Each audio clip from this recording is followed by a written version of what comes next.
you thought you'd learned all the lessons. You've survived bad relationships, raised children, built a career, and emerged stronger. You pride yourself on your wisdom, your boundaries, your ability to spot manipulation from a mile away. But what if I told you that the most dangerous controllers aren't the obvious ones? What if the man sitting across from you at dinner, holding your hand and calling you beautiful, is systematically dismantling your autonomy in ways so subtle that even you, with all your experience, haven't noticed yet? By the time you reach the end of this video, you'll understand why the most successful controllers specifically target experienced women like you, and the 7 nearly invisible tactics they use to make you question everything you thought you knew about yourself. Welcome back to The Heart Code, where we decode the psychology of relationships with the depth and respect that mature women deserve. I'm here today to discuss something that many of you have asked about, something that sits uncomfortably in the space between intuition and denial. If you've ever felt that something was off in your relationship, but couldn't quite put your finger on what, if you found yourself making excuses for behaviors that your younger self would have recognized immediately as red flags, or if you've wondered whether your standards have become too high or your instincts have become too sensitive, this video is for you.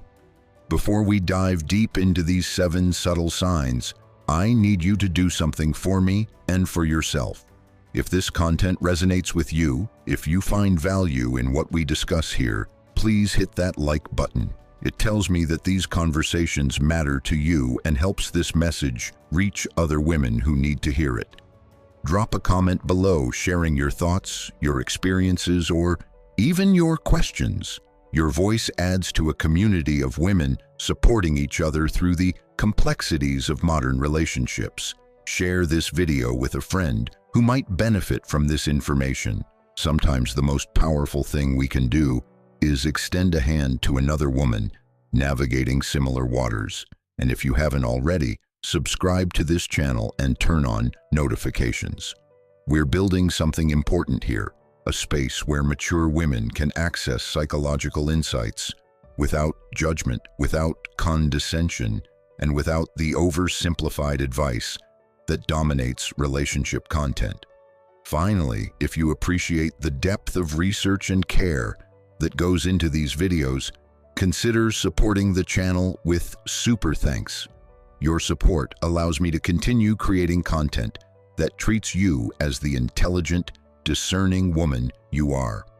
Now, let's talk about why this topic is so crucial for women over 40, 50, and beyond.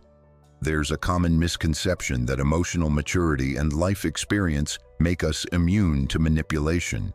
In reality, controllers who target experienced women have adapted their tactics specifically to bypass the defenses we've built over decades. They know you won't fall for obvious red flags. They know you've read the articles, possibly been to therapy, and understand what healthy relationships should look like. So they've become more sophisticated.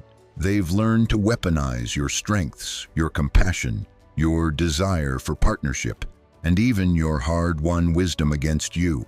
The controllers we're discussing today aren't cartoon villains.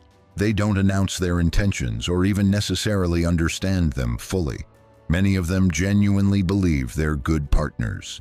They might have successful careers, close friendships, and a reputation for being thoughtful and kind.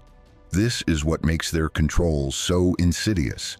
It doesn't look like control. It looks like care. It looks like partnership. It looks like a mature relationship between 2 adults who respect each other. Until you step back and examine the pattern, the accumulation of small moments that have gradually shifted the balance of power in ways that leave you diminished. Sign 1. The compliment that comes with a comparison. The first subtle sign that he's controlling you is so elegantly disguised as affection that most women miss it entirely until they're deep into the pattern. He compliments you, but the compliment always contains an implicit or explicit comparison that positions him as the arbiter of your worth. Listen carefully to the structure of his praise because this is where the control hides. He says things like, "You're so beautiful when you smile," implying that you're not beautiful when you don't. Or, "I love how passionate you are when you're not being stubborn." He tells you you're the most intelligent woman I've dated, which sounds flattering until you realize he's simultaneously positioning himself as someone who has dated enough women to make that judgment and setting up a competitive framework where you're being ranked. He might say, "I appreciate how you're learning to be more flexible," suggesting that your previous boundary setting was inflexibility that needed correction. This tactic is particularly effective with mature women because we've spent years being told we're too much or not enough. We've been too ambitious or not ambitious enough, too opinionated or too passive, too independent or too needy. A controlling partner recognizes these old wounds and uses his compliments to keep them partially open. Each time he praises you with a caveat, he's reinforcing the idea that your value is conditional, that you're acceptable when you meet his standards, but problematic when you don't. The psychology behind this is rooted in intermittent reinforcement, one of the most powerful tools of behavioral control. When praise is consistent and unconditional, we appreciate it, but we also stabilize in our sense of self-worth. When praise is inconsistent and conditional, we become hyper-vigilant about earning it. We start modifying our behavior not based on our own values and preferences, but based on what we think will generate his approval. This is how the comparison-based compliment functions as control. It keeps you performing for his validation rather than living authentically. Let me give you a detailed example that illustrates how this plays out in real relationships. Sarah, a 52-year-old marketing executive, had been dating Marcus for 8 months. Marcus frequently told her how much he admired her professional success, but these compliments were always followed by observations about other areas where she could improve. He'd say, "You're so impressive at work, I just wish you brought that same energy to keeping the house organized."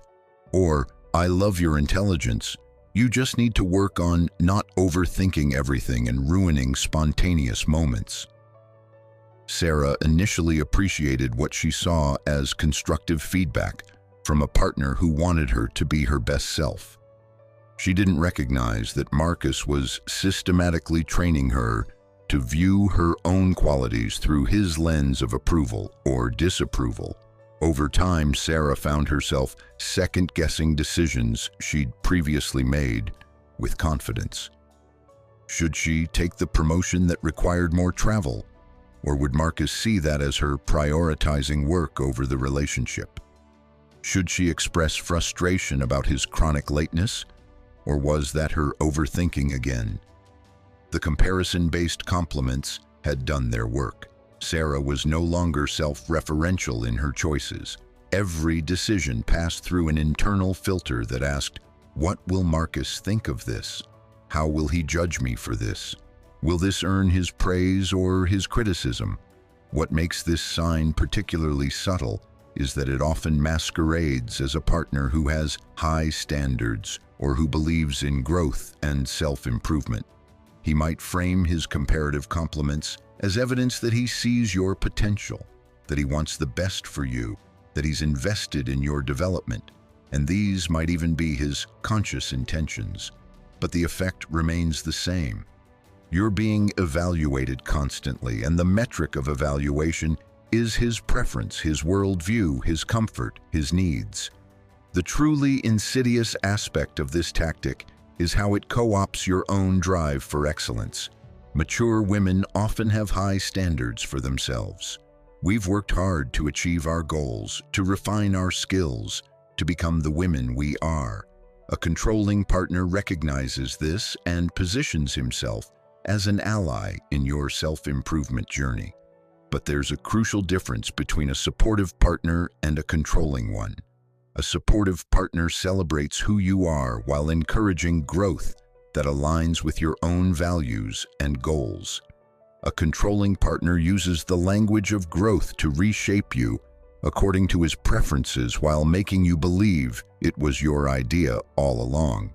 You might notice that his compliments increasingly focus on the moments when you've bent to his will, adapted to his preferences, or suppressed aspects of yourself that he finds inconvenient. He praises you for being understanding when you've sacrificed something important to you. He admires your flexibility when you've abandoned a boundary. He appreciates your growth when you've adopted his perspective on an issue where you previously disagreed. Each comparative compliment is a small form of training, reinforcing the behaviors he wants and subtly punishing through withdrawal of praise the behaviors he doesn't. The long-term impact of this pattern is a gradual erosion of your internal compass. You start to lose touch with what you actually think, feel, want, and believe, independent of his assessment. Your self-esteem becomes externally regulated rather than internally generated. You need his approval to feel good about yourself, and you've internalized his standards to the point where you criticize yourself using his voice in your own head. This is what makes the comparison-based compliment such an effective tool of control. It doesn't just change your behavior, it changes how you think about yourself. Sign 2. The erosion of your external support system.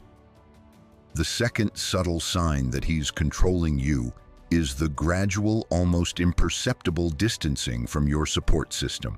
This doesn't happen through direct demands or ultimatums.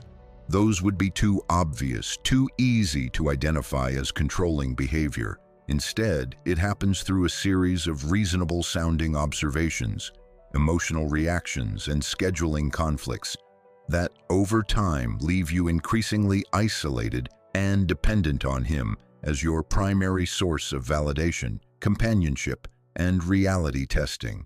Controllers understand that your friends and family are the people most likely to notice changes in you, to question relationship dynamics that don't seem healthy, and to provide alternative perspectives that might threaten his influence.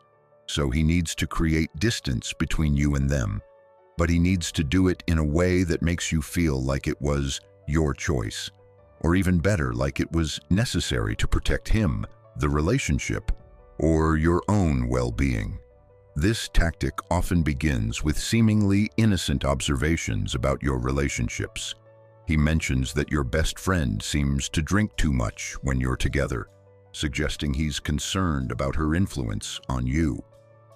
He points out that your sister is going through her own relationship problems, and maybe spending time with her is draining your emotional energy that could be better spent on your own relationship. He notes that your colleagues talk about work constantly and you need time to decompress and be present with him rather than relitigating office politics over dinner parties. These observations aren't presented as demands. They're framed as care for you, as insight into your well-being, as protective concern, and they often contain a grain of truth that makes them difficult to dismiss. Maybe your friend does drink more than she should. Maybe your sister is going through a divorce and her pain is affecting you. Maybe your colleagues do focus heavily on work, but the controller isn't genuinely concerned about these issues. He's using them as leverage to separate you from people who know you well enough to notice when you're changing in troubling ways. The next phase of this isolation tactic involves creating negative associations with your support system through his emotional reactions. When you return from lunch with friends, he's distant or irritable. When you plan a weekend trip with your sister, he becomes quietly melancholy, making comments about how he'll miss you or how he had hoped you could work on the house together. When your adult children want to visit, he's polite but clearly inconvenienced, sighing about the disruption to his routine or making passive comments about how little privacy you two get. He never explicitly tells you not to see these people. That would be too obviously controlling. Instead, he makes the experience of maintaining these relationships emotionally costly. You find yourself managing his feelings before, during, and after every interaction with your support system. You're checking in with him throughout your coffee date with a friend to make sure he's okay. You're cutting short your phone calls with family because you sense his impatience. You're declining invitations because the emotional labor of dealing with his reaction feels more exhausting than the pleasure of the social engagement. Let me walk you through how this played out for Jennifer, a 57-year-old nurse who'd been with David for 2 years. Jennifer had a tight-knit circle of friends from nursing school who met for dinner once a month. These women had supported each other through divorces, health scares, career changes, and the complex terrain of midlife. When Jennifer started dating David, she was excited to introduce him to this important part of her life. David was charming at their first meeting, but afterward he made subtle comments about how cliquey the group seemed, how they had inside jokes that excluded him, how they seemed judgmental about his career choice. Jennifer dismissed these observations initially, but David continued to feel uncomfortable around her friends. And being the empathetic woman she was, Jennifer started to feel protective of him. She began declining some monthly dinners to spare him the discomfort. When she did attend, she found herself defending him against criticisms her friends never actually made, preemptively explaining his behavior or career or background. Over time, the friendship circle that had once been her anchor became a source of stress.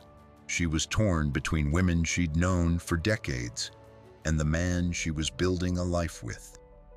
What Jennifer didn't see until much later was that David's discomfort was strategic. Her friends had noticed changes in her. She was less spontaneous, more anxious, increasingly deferential to David's preferences. They'd asked gentle questions about the relationship that David had sensed as a threat. By creating an either-or dynamic where Jennifer felt she had to choose between her friend's approval and his comfort, David ensured that she would gradually choose him. The isolation wasn't sudden. It was incremental, accomplished through hundreds of small moments, where maintaining her external relationships felt like a betrayal of her partner's emotional needs. The controlling partner also uses scheduling and logistics as isolation tools. He plans activities during times when you'd normally see friends or family. He creates projects or problems that require your attention exactly when you have commitments to others. His work crisis happens on your daughter's birthday. His health scare emerges the weekend of your planned girls' trip. His need for your support intensifies whenever you're about to strengthen bonds outside the relationship. Again, none of these individual incidents seem unreasonable. Life happens, crises emerge, scheduling conflicts occur, but with a controlling partner, there's a pattern. Your external commitments are consistently subordinated to his needs. Your relationships outside the partnership are perpetually deprioritized, and because each instance seems legitimate in isolation, you don't see the larger pattern until you're already deeply isolated. This isolation serves multiple control functions. First, it removes the people who might reality check his version of events or validate your perceptions when they conflict with his. Second, it makes you more dependent on him for emotional support, companionship, and social interaction. Third, it increases the stakes of leaving.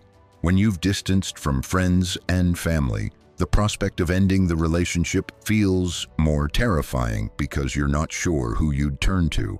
Fourth, it removes witnesses to his behavior, the things he says and does in private, the tone he uses, the expressions that cross his face, the patterns that would be obvious to an outside observer remain hidden because there are no outside observers. The truly sophisticated controller also isolates you from your own history. He shows disinterest in stories about your life before him, changes the subject when you reminisce, or subtly indicates that those experiences and relationships are less relevant now that you're with him. He doesn't want you rooted in a sense of self that predates his influence. He wants to be the primary author of your narrative, the central character in your story, the lens through which you interpret your own experiences.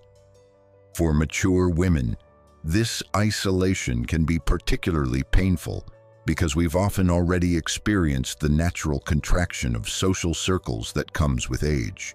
Friends move, get busy with grandchildren, face health challenges, or drift apart.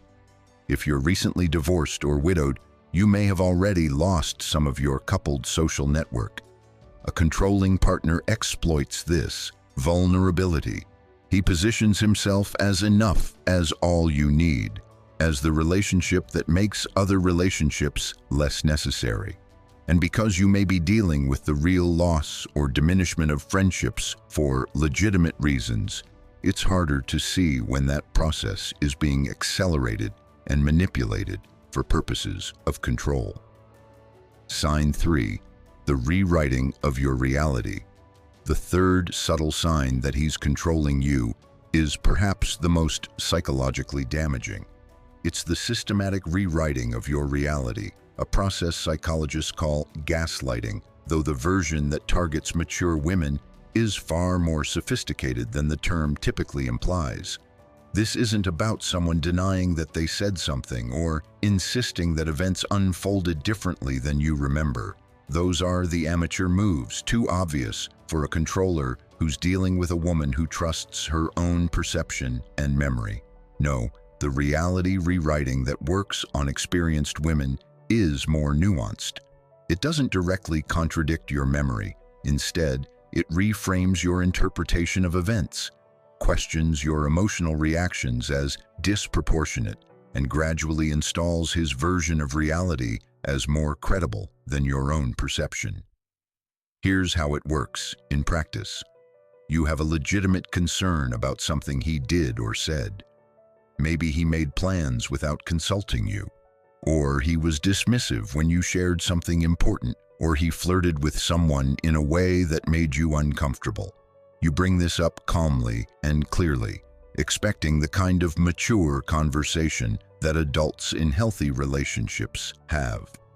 Instead of acknowledging your concern or explaining his perspective, he responds with surprise and hurt that you interpreted the situation that way. He doesn't say you're wrong about what happened. He says you're wrong about what it meant.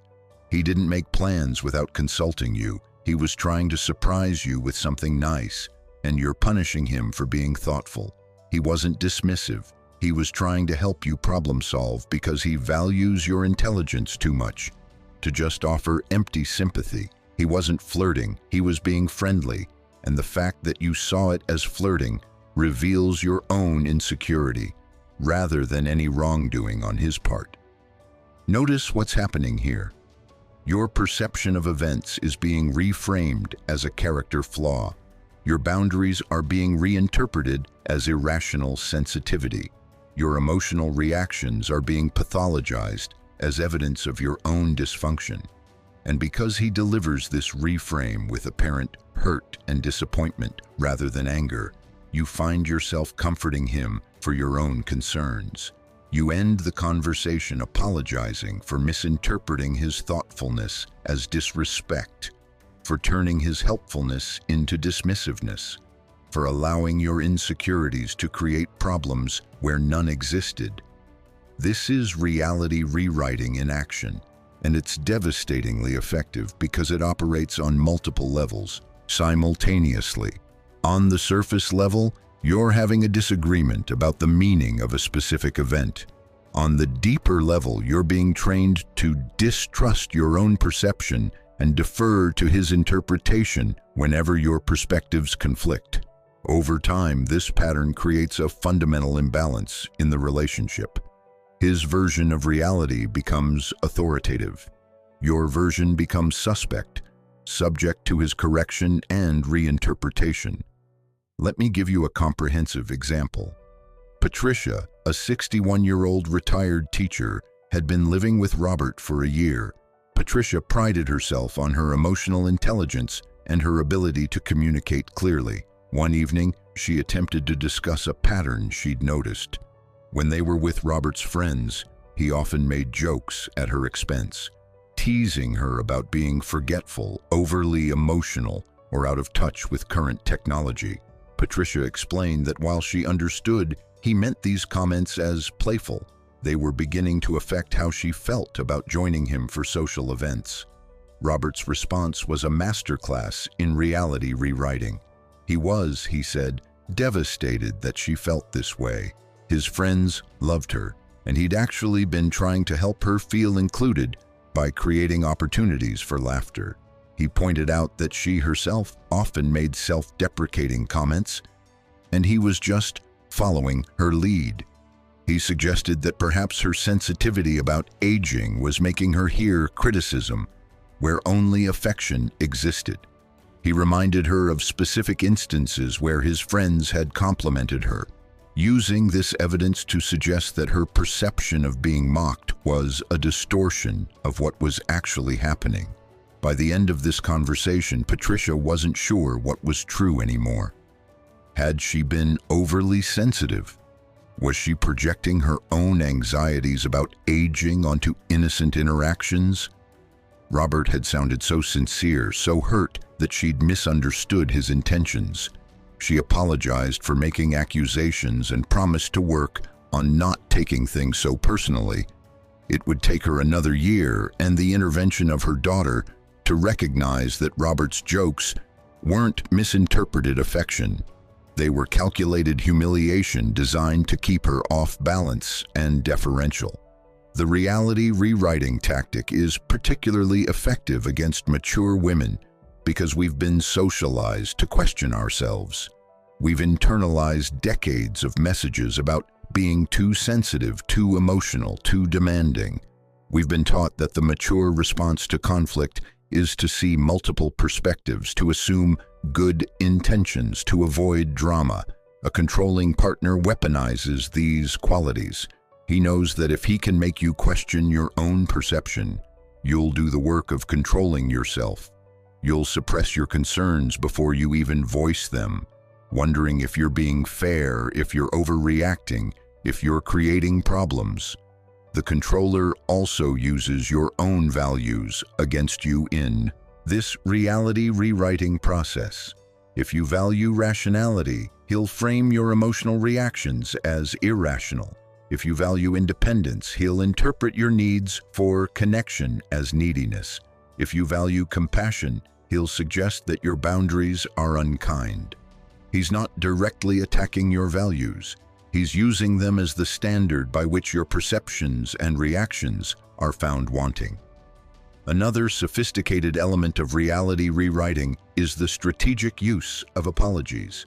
When pressed, the controller will sometimes apologize, but the apology itself becomes another tool of manipulation. He apologizes for the way you feel, rather than for what he did. He says, "I'm sorry you were hurt by that," rather than, "I'm sorry I hurt you." He positions himself as the bigger person who's willing to apologize even though he didn't actually do anything wrong. And you should appreciate his maturity in handling your overreaction with such grace. These non-apologies reinforce the reality rewrite. They appear to offer repair while actually deepening the message that your perception was faulty. They create a false equivalence where his actual harmful behavior and your hurt reaction to that behavior are treated as equally problematic, or worse, where your reaction is framed as more problematic than the behavior that caused it. The long-term effect of consistent reality rewriting is a form of cognitive dissonance that's almost unbearable. You know something is wrong, you can feel it, but you can't articulate it in a way that withstands his reframing. Every time you try to address a concern, you end up apologizing for having the concern. Every time you trust your gut, he provides an alternative explanation that makes your gut seem unreliable. Over time, you stop trusting yourself entirely. You defer to his interpretation of events as more accurate than your own experience. You've been trained to see his perspective as objective reality, and your perspective as subjective distortion. This is one of the most dangerous forms of control because it doesn't just affect your current relationship. It affects your fundamental sense of self. When you can't trust your own perception, when your reality is constantly being revised by someone else, you lose the core foundation of autonomy. You become dependent on external validation to know what's true, what's real, what's happening, and the person providing that validation is the same person who benefits from keeping you confused, off balance, and self-doubting. Sign 4. The performance of reasonableness. The fourth subtle sign that he's controlling you is what I call the performance of reasonableness. This is a highly sophisticated tactic where the controller positions himself as the calm, rational, reasonable party in every conflict while simultaneously provoking you into emotional reactions that he can then point to as evidence of your instability, irrationality, or inability to handle disagreement maturely. This tactic is devastatingly effective with mature women because we've worked hard to develop emotional regulation, communication skills, and the ability to navigate conflict constructively. We pride ourselves on our maturity. We don't want to be the woman who's screaming or crying or losing control. We want to be the woman who can discuss problems calmly and reach resolutions collaboratively. A controlling partner recognizes this and uses it against you. Here's the typical pattern. You raise a legitimate concern about his behavior. Maybe he's been consistently late, or he's made a significant decision without involving you, or he's broken a commitment. You bring this up in what you intend as a calm, adult conversation. Instead of engaging with the content of your concern, he responds with exaggerated calm. His voice drops. His body language becomes deliberately relaxed. He might even smile slightly as if he's dealing with a child who needs to be soothed. His words are carefully chosen to sound reasonable while being profoundly dismissive. He says things like, "I understand that you're upset. Let's talk about this when you're calmer." Or, "I hear that you're feeling frustrated, but I think you're blowing this out of proportion." Or, "I want to have this conversation, but I need you to approach it more rationally." Every statement positions him as the reasonable adult, and you as the emotional child who needs to be managed. What makes this so maddening is that his performance of reasonableness is often accompanied by behaviors designed to escalate your emotional response. While speaking in a calm tone, he might be smirking or rolling his eyes. While claiming to want to understand your perspective, he might be checking his phone or visibly tuning out. While insisting that he's listening, he might interrupt you repeatedly or change the subject.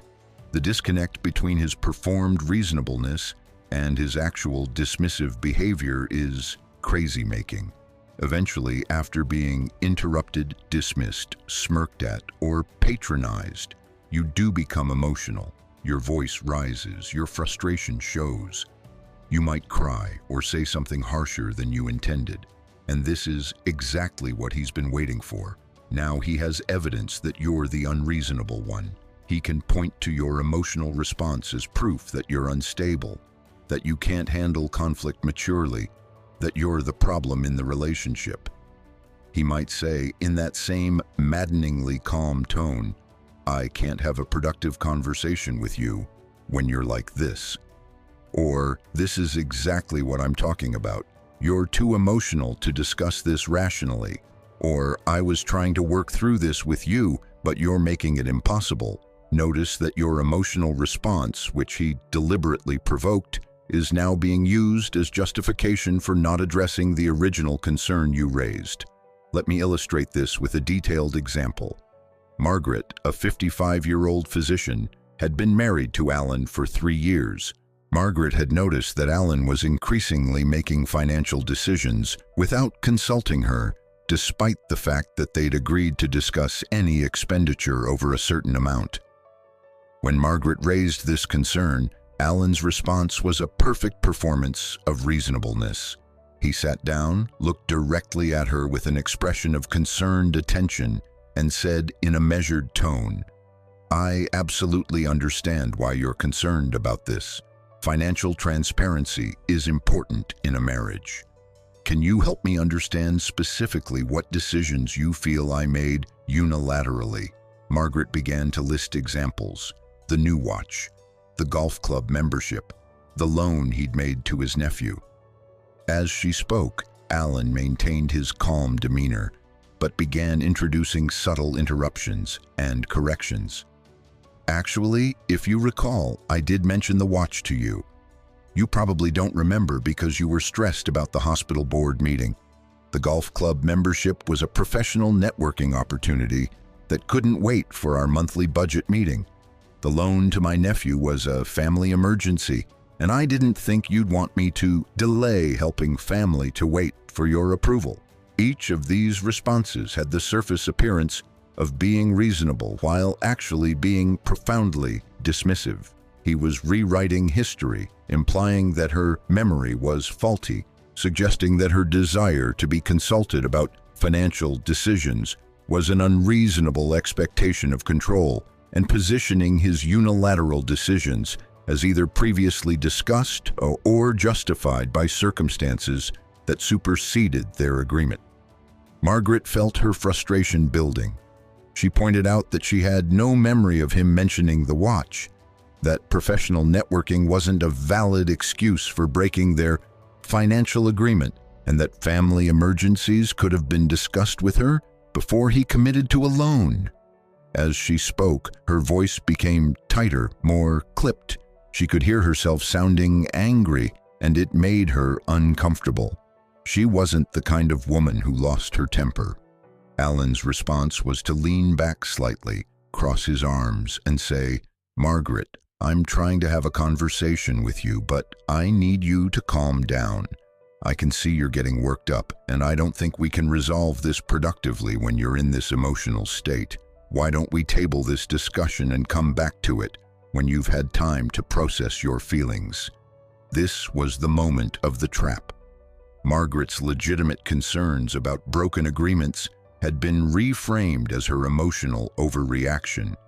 Alan's pattern of making unilateral decisions had been repositioned as Margaret's inability to handle disagreement calmly. The original issue, his behavior, had disappeared entirely. The new issue was Margaret's emotional response, which Alan had deliberately cultivated through dismissal, interruption, and condescension, and which he could now use as evidence that she was the unreasonable party. The performance of reasonableness is particularly effective because it creates a lose-lose dynamic. If you remain calm in the face of dismissal and provocation, your concerns are easily deflected and minimized. If you become emotional, your concerns are invalidated because you're too upset to be rational. Either way, the actual issue never gets addressed, and you're left feeling like the problem is your communication style rather than his behavior. This tactic also serves an important social function for the controller. When he describes conflicts to friends, family, or even therapists, he can truthfully say that he tried to discuss issues calmly and rationally, but you became too emotional to have a productive conversation. This version of events, stripped of the context of his provocation and dismissal, makes him sound like the long-suffering, reasonable partner dealing with an irrational woman. It garners him sympathy and support while isolating you further. Mature women are particularly vulnerable to this tactic because we've often been accused of being too emotional throughout our lives and careers. We've worked hard to develop the ability to discuss problems without losing our composure. We value rationality, and we're uncomfortable with the idea that we might be the volatile party in a relationship. A controlling partner exploits this discomfort. He knows that by provoking an emotional response and then pointing to it as evidence of your instability, he can make you doubt yourself and work even harder to suppress your legitimate reactions to his behavior. The long-term impact of this pattern is a kind of emotional repression that's profoundly damaging. You start to police your own reactions before you even have them. You suppress anger, hurt, frustration, because you know that expressing these emotions will be used against you. You rehearse conversations endlessly in your mind, trying to find the perfectly calm, rational way to raise a concern that can't be dismissed. But no matter how carefully you approach issues, the performance of reasonableness allows him to deflect them while making you the problem. Over time, you may find yourself having physical symptoms in response to suppressed emotions. Tension headaches, digestive problems, sleep disturbances, or unexplained anxiety. Your body is responding to feelings that you're no longer allowing yourself to consciously experience because you've learned that experiencing them openly leads to invalidation and accusation. Sign 5, the conditional partnership. The fifth subtle sign that he's controlling you is the conditional partnership, where his cooperation, affection, respect, and basic fulfillment of relationship responsibilities are contingent on your compliance with his preferences and maintenance of his comfort. This isn't presented as a quid pro quo. That would be too transactional, too obvious. Instead, it's operationalized through patterns of withdrawal, passive resistance, and strategic incompetence that punish non-compliance while maintaining deniability. In a healthy partnership between mature adults, there's a baseline of respect, cooperation, and mutual care that exists independent of whether you're in conflict or agreement. You don't withhold basic kindness because your partner disagreed with you. You don't sabotage shared responsibilities because you didn't get your way. You don't make your partner earn decent treatment through perfect compliance with your preferences. These standards seem obvious, and yet the conditional partnership violates all of them while making the violation almost impossible to articulate. Here's how it manifests. When you're agreeable, when you're accommodating his preferences, when you're not raising concerns or asserting boundaries, he's a model partner. He's affectionate, helpful, communicative, and engaged. He contributes to household responsibilities. He shows interest in your day. He makes you feel valued and cherished. The relationship feels good, and you think, this is what partnership should be. But when you assert a boundary, when you prioritize your own needs, when you disagree with him about something significant, when you do something that inconveniences him or challenges his preferences, his partnership evaporates. The shift might be subtle. He doesn't rage or make threats. He simply becomes less available, less helpful, less engaged. His affection cools. His communication becomes minimal. Tasks he normally handles are suddenly forgotten or done incompetently. He's busy, tired, stressed, not feeling well, always with plausible deniability, never with an explicit connection to your non-compliance. Let me give you a detailed example. Rachel, a 59-year-old small business owner, had been with Thomas for 4 years. Rachel noticed a pattern that took her years to articulate.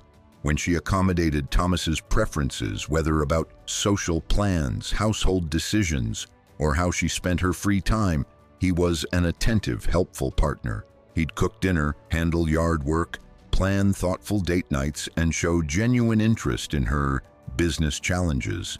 But when Rachel prioritized her own preferences, the partnership evaporated. When she signed up for a weekly pottery class that meant she wasn't available for Thursday evening dinners with him, Thomas suddenly became too busy or tired to help with weekend household projects they'd previously shared.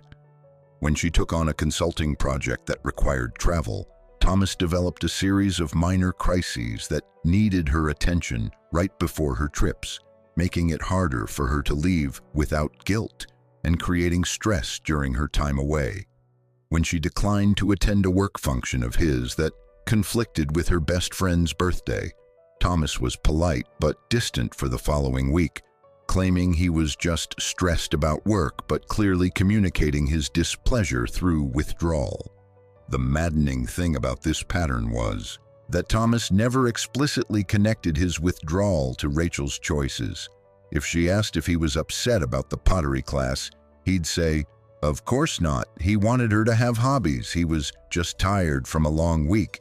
If she pointed out that he seemed to have more crises when she was traveling for work, he'd express hurt that she was accusing him of manufacturing problems. If she noted his distance after she missed his work function, he'd insist he understood she had other commitments and wasn't the kind of controlling partner who demanded she attend every event. But the pattern was clear. His cooperation, affection, and partnership were conditional on her compliance. When she asserted independence, set boundaries, or prioritized herself, the quality of the relationship deteriorated in ways that were never explicitly acknowledged but were impossible to miss. Over time, Rachel found herself unconsciously shaping her choices to avoid triggering his withdrawal. She was self-censoring, self-sacrificing, maintaining his comfort to keep the good version of the partnership accessible. The conditional partnership is a form of control precisely because it operates through reward and punishment while maintaining complete deniability. He can honestly say he never told you not to take the pottery class, not to accept the consulting project, not to prioritize your friend's birthday. He respects your autonomy. He supports your choices. It's just a coincidence that the relationship is so much better when your choices align with his preferences. This tactic is particularly insidious because it makes you complicit in your own control. You're making choices to avoid his withdrawal, but he hasn't demanded anything. You're walking on eggshells to maintain his good mood, but he hasn't threatened anything. You're sacrificing your preferences to keep peace, but he hasn't issued ultimatums. The control is outsourced to you.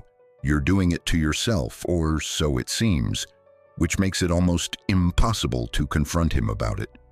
Another manifestation of the conditional partnership is strategic incompetence. When you ask him to handle a responsibility, he does it so poorly or with such resistance that it becomes easier to do it yourself. He agrees to plan the vacation but does such minimal research or makes such impractical suggestions that you end up taking over the planning. He says he'll handle dinner but makes something you've repeatedly said you don't enjoy, or forgets ingredients, or creates such a mess that the cleanup negates any benefit of him cooking. He volunteers to handle a social commitment but manages the details so poorly that you're embarrassed and end up stepping in. This strategic incompetence accomplishes multiple control objectives. First, it trains you to stop asking him to handle things, which consolidates your workload and his freedom. Second, it positions him as willing but incapable, which absolves him of responsibility while making you seem demanding if you express frustration. Third, it reinforces traditional relationship dynamics, where you handle the details and emotional labor while he contributes selectively to tasks he genuinely wants to do. For mature women, the conditional partnership is particularly painful because we often enter relationships with clear expectations of true partnership. We've been through relationships where we carry disproportionate responsibility. We've learned to articulate our needs and expectations.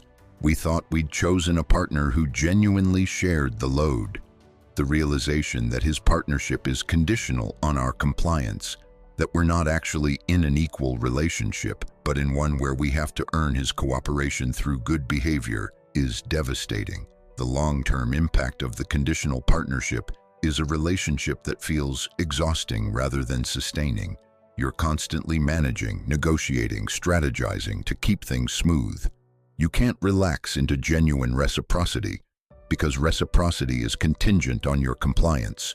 You can't count on him because his reliability is conditional on his comfort. You're not partners. You're a manager dealing with a difficult employee, or a parent dealing with a resistant teenager, or a hostage negotiator trying to maintain tenuous cooperation. This dynamic also prevents genuine intimacy. Intimacy requires vulnerability, and vulnerability requires safety. You can't be vulnerable with someone whose love and support are conditional on your maintaining a version of yourself that pleases them. You can't share doubts, fears, messy emotions, or authentic needs if you know that doing so will trigger withdrawal. The relationship becomes a performance where you're always on stage, always monitoring your impact on his comfort, always modulating yourself to avoid losing access to the good version of the partnership that only exists when you're compliant. Sign 6, the expert on you. The sixth subtle sign that he's controlling you is his positioning as the ultimate expert on who you are, what you need, what you really mean, and what's best for you. This is a particularly sophisticated form of control that operates by colonizing your own self-knowledge and replacing it with his interpretation of you. He becomes the authority on your internal experience, and gradually you defer to his expertise, even about yourself. This pattern often begins with what seems like deep attention and insight. He notices patterns about you that you hadn't consciously recognized. He observes your habits, your preferences, your reactions, and he articulates them in ways that initially feel validating. You think, wow, he really sees me. He really understands me. This feels like intimacy, like the kind of being known that you've always wanted in a relationship. But over time, his observations shift from reflecting your reality to defining it. He starts telling you what you're actually feeling when your stated feelings don't align with his interpretation. You say you're fine, and he insists you're angry. You express enthusiasm about an opportunity, and he explains that you're actually anxious about it, even if you don't realize it yet. You state a preference, and he corrects you about what you really want. His interpretation of your internal experience becomes more authoritative than your own direct knowledge of yourself. This is profoundly destabilizing because it attacks the foundation of your autonomy. If you can't be trusted to know what you feel, want, think, or need, then you're not qualified to make decisions about your own life. You need guidance. You need someone with clearer insight to help you understand yourself. And conveniently, he positions himself as that person, the expert on you, the interpreter of your experience, the one who knows you better than you know yourself. Let me walk you through how this manifested for Linda, a 62-year-old therapist who you'd think would be immune to this particular manipulation given her professional training. Linda had been with Graham for 5 years. Graham was fascinated by psychology and loved discussing Linda's work. He read the same books she did, listened to the same podcasts, and engaged in deep conversations about human behavior. Linda found this intellectually stimulating and appreciated having a partner who shared her interests. Gradually, Graham began applying his psychological knowledge to Linda herself. When Linda expressed frustration about a situation at work, Graham would analyze the deeper fears or insecurities driving her reaction. When Linda was excited about an opportunity, Graham would point out the ways she was potentially avoiding something else. When Linda stated a preference, Graham would explain the childhood patterns or unconscious motivations behind it. Initially, Linda experienced this as insight. Graham was helping her understand herself more deeply, but the dynamic shifted when Linda's self-knowledge conflicted with Graham's interpretation. Linda accepted a position that required relocation to a city 3 hours away. She was genuinely excited about the opportunity, the challenge, the professional growth it represented. Graham expressed concern. He suggested that Linda's enthusiasm was actually a flight response, that she was running away from intimacy, that her choice reflected her lifelong pattern of prioritizing career over relationships, that she was unconsciously recreating her parents' distant marriage by creating geographic distance. Linda tried to explain that her excitement was genuine, that she'd thought carefully about the decision, that she wasn't running from anything but running towards something meaningful. Graham listened with the patient expression of someone dealing with a client in denial. He said he understood she believed what she was saying, but sometimes we're not aware of our own patterns. Sometimes we need outside perspective to see what we're really doing. He suggested couples therapy, not to address any problem he saw in the relationship, but to help Linda understand why she was sabotaging their connection. This was the moment when Graham's expertise on Linda crossed from insight into control. He was no longer reflecting her experience, he was defining it. And he was using psychological language to make his definition sound more credible than her lived reality. Linda began to doubt herself. Was she running away? Was this a pattern? Was her excitement a defense mechanism hiding deeper fear? Graham sounded so certain, and he was using frameworks Linda herself believed in, which made his interpretation seem more authoritative than her own self-knowledge. The expert on you dynamic is particularly effective against mature women because we've often done significant self-reflection. We're familiar with psychology, therapy, self-help frameworks. We know that we have blind spots, that we can deceive ourselves, that outside perspective has value. A controlling partner weaponizes this knowledge. He uses the language of insight to gaslight you about your own experience. He positions his interpretation as more objective, more psychologically sophisticated, more true than what you actually feel and know about yourself. This tactic also manifests in how he describes you to others. He tells stories about you that emphasize your quirks, your struggles, your issues, always with a tone of affectionate concern, but always positioning himself as the one who understands and manages your complexity. He might tell friends that you have trust issues, so he has to be extra patient, or that you're conflict avoidant, so he has to draw you out, or that you struggle with decision-making, so he helps you think through options. These descriptions create a narrative where you're fundamentally flawed or limited, and he's the generous partner accommodating your deficiencies. The truly insidious element of this pattern is how it infiltrates your own self-talk. You start to see yourself through his eyes. When you have a reaction, you question whether it's your real reaction, or your fear, your anger issues, your sensitivity, your pattern. When you make a choice, you wonder whether it's what you actually want, or whether you're being avoidant, controlling, irrational. His voice becomes internalized. You're not just dealing with his external control, you're dealing with his interpretation of you that has colonized your own mind. For women who've worked hard on personal growth, this is particularly painful. We want to be self-aware. We want to recognize our patterns and work on our issues. A controlling partner takes this desire for growth and turns it into a weapon. Any assertion of your own self-knowledge can be dismissed as lack of insight. Any disagreement with his interpretation can be framed as defensiveness or denial. You're trapped in a dynamic where authentic self-knowledge is pathologized, and his definition of you is positioned as the truth you're too defensive to accept. The long-term impact of this pattern is a profound alienation from yourself.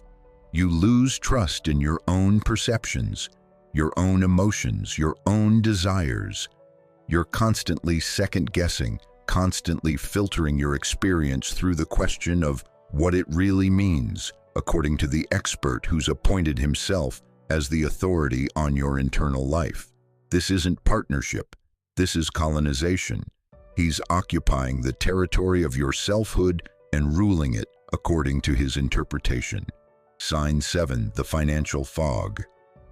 The seventh and final subtle sign that he's controlling you is what I call the financial fog.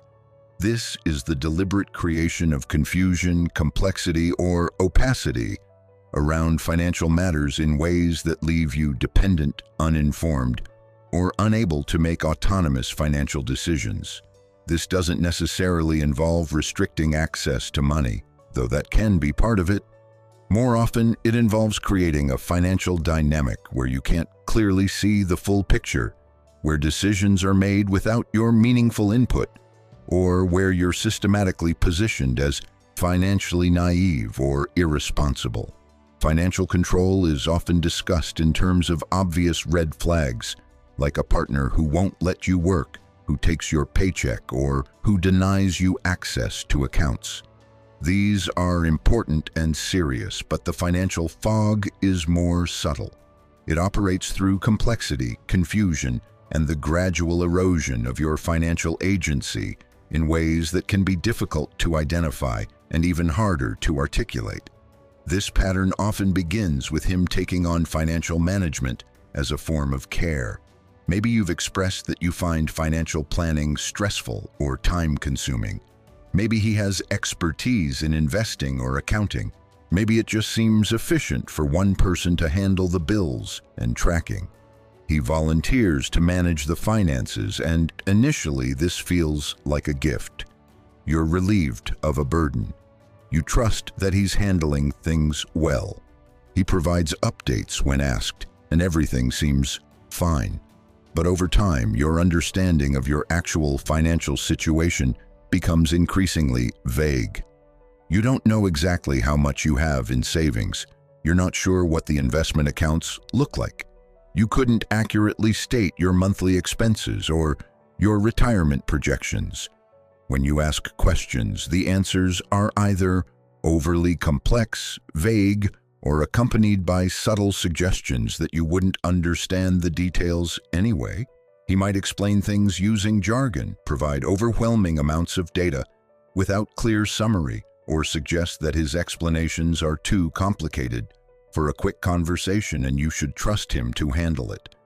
Let me give you a comprehensive example.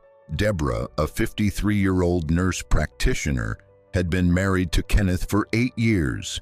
Deborah earned a good income but had never particularly enjoyed managing finances. Kenneth was a financial analyst, and he'd offered to handle their financial planning and bill paying. Deborah gratefully accepted. For the first few years, everything seemed fine. Kenneth provided quarterly updates about their financial position, and they made major decisions together about things like home purchases or large expenditures.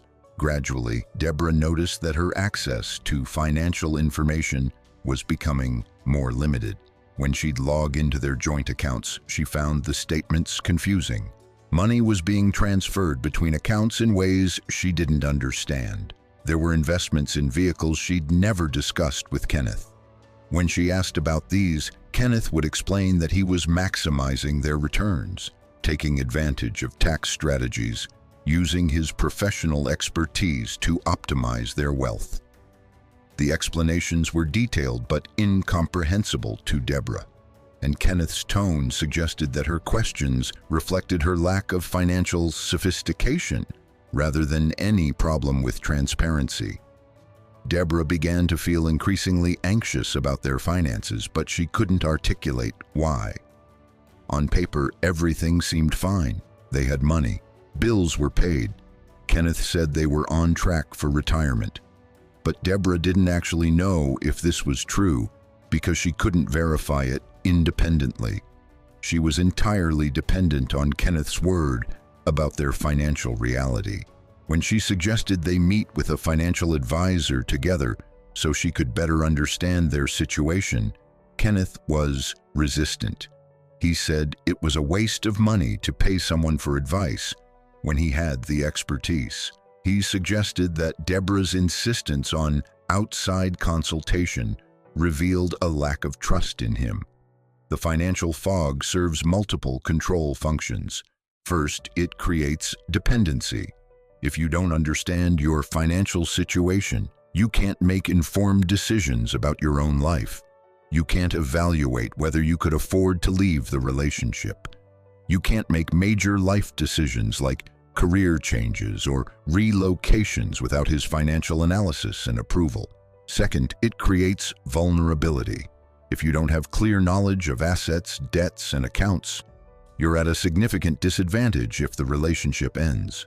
Third, it creates a power imbalance where he has information and therefore power that you lack.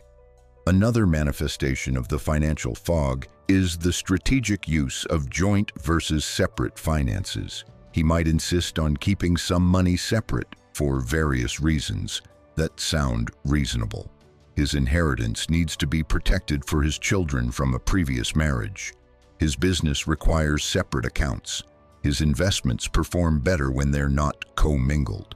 These explanations might be legitimate, but the effect is that you don't have a complete picture of the household financial situation.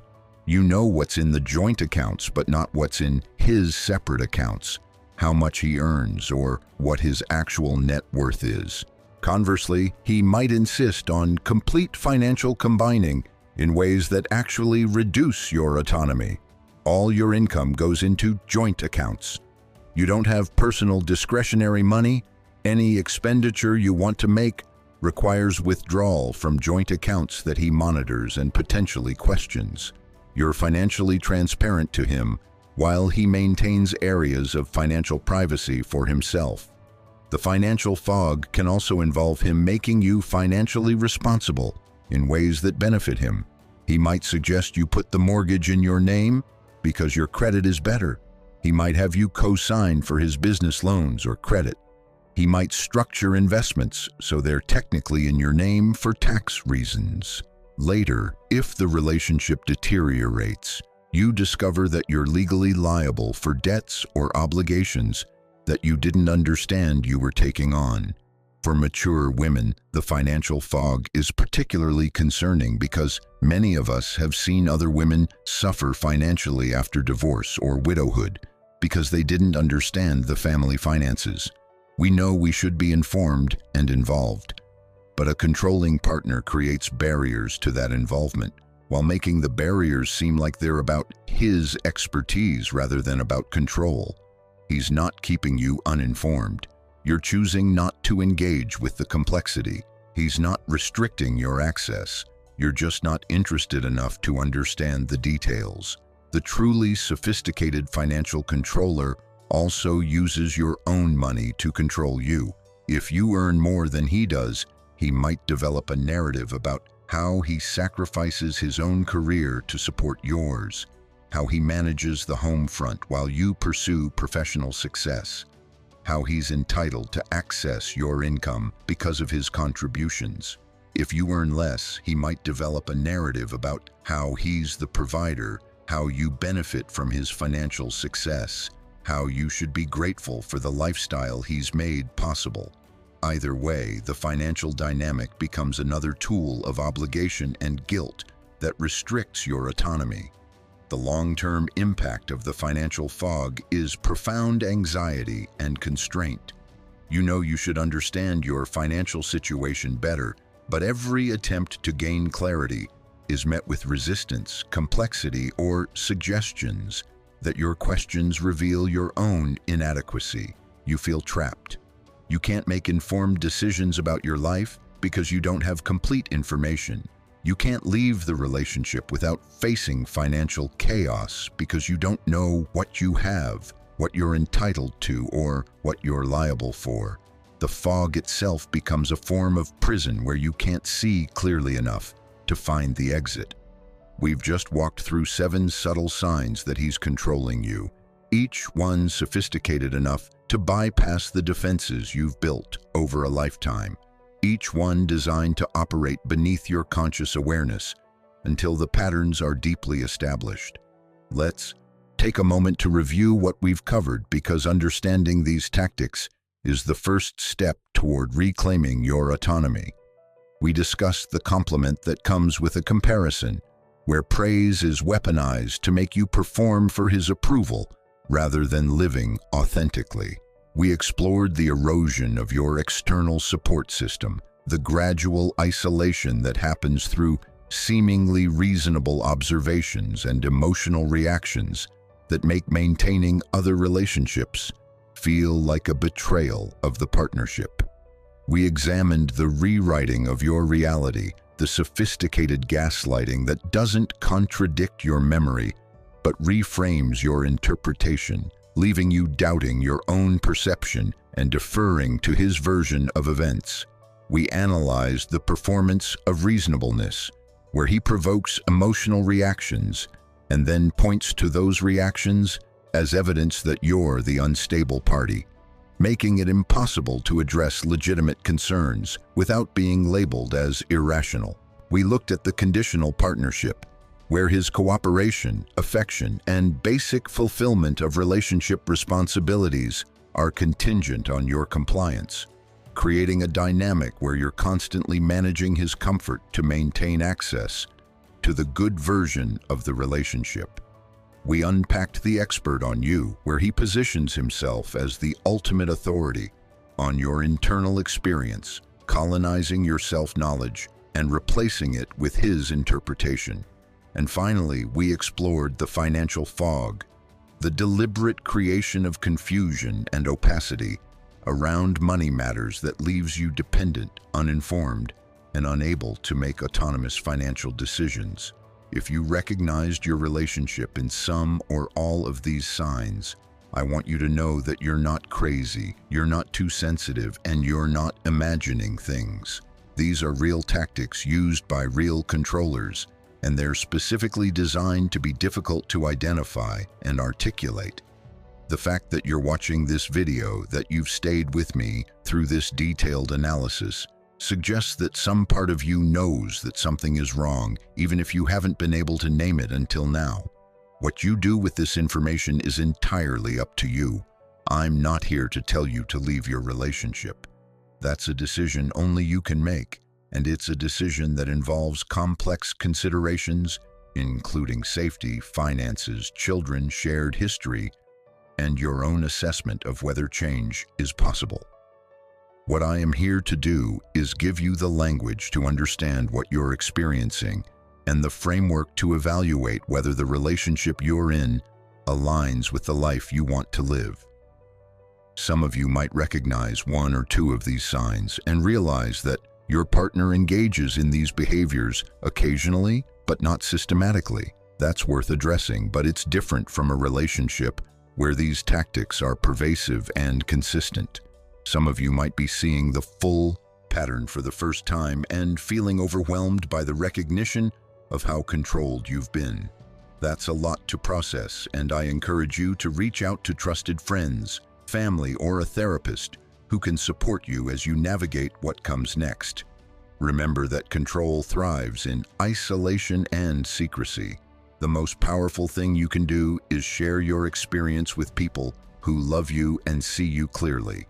The controllers we've discussed today have worked hard to make you doubt your own perception, to isolate you from reality checks, and to position themselves as the only reliable source of truth about your life and your relationship. Breaking that pattern starts with reconnecting to your own internal wisdom and to the people who knew you before the control began. I also want to acknowledge that leaving a controlling relationship, or even just beginning to set boundaries in one, can be complicated and potentially dangerous. If you're in a situation where you feel unsafe, please reach out to domestic violence resources in your area. Control can escalate when challenged, and your safety needs to be the priority. The National Domestic Violence Hotline is available 24/7 at 1-800-7997-233, and they can help you assess your situation and create a safety plan if needed. For those of you who are watching this video because you suspect someone you love is in a controlling relationship, thank you for caring enough to educate yourself. The best thing you can do is remain a consistent, non-judgmental presence in her life. Don't criticize her partner or issue ultimatums.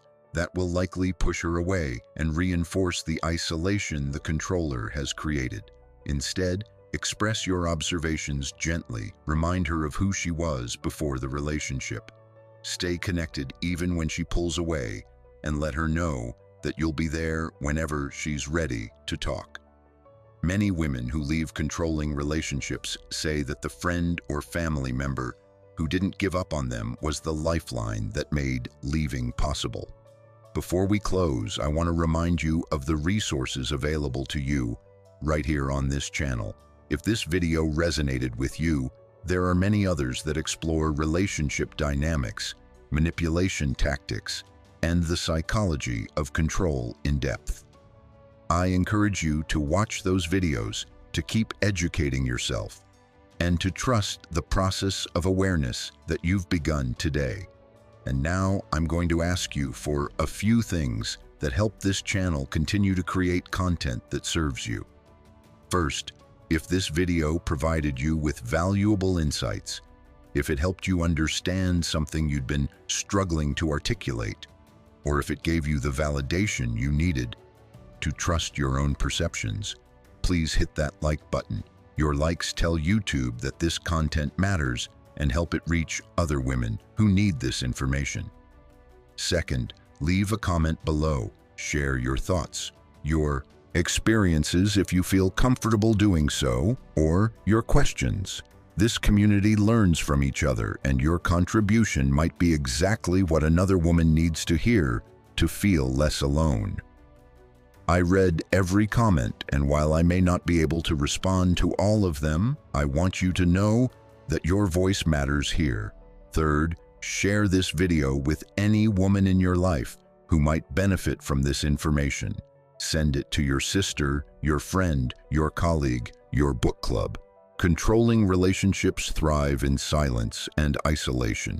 Every time you share content like this, you're creating a network of awareness and support that makes control harder and freedom more possible. Fourth, if you haven't already, please subscribe to the Heart Code and turn on notifications. We're building a community of mature women who refuse to accept superficial relationship advice, who demand psychological depth, and who support each other in navigating the complex realities of love, partnership, and autonomy in midlife and beyond. Your subscription means you won't miss future content that might be exactly what you need at exactly the right moment. And finally, if you've found exceptional value in this content, if this video has genuinely changed your perspective or helped you in a significant way, I'd be grateful if you'd consider supporting the channel with super thanks.